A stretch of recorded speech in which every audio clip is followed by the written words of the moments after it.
To source the block, we went to a laterite cutting yard. The laterite cutting yard was using water in the process. It resulted in the powder of the laterite to be falling on the ground.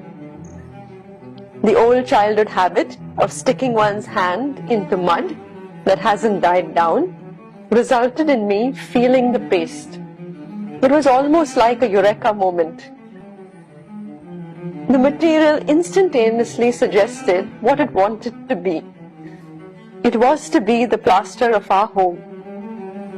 We collected the mud, sent it to a site where we made the trials for the plaster.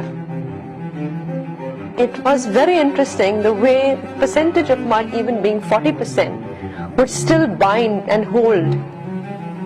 We made trials of small patches and it worked.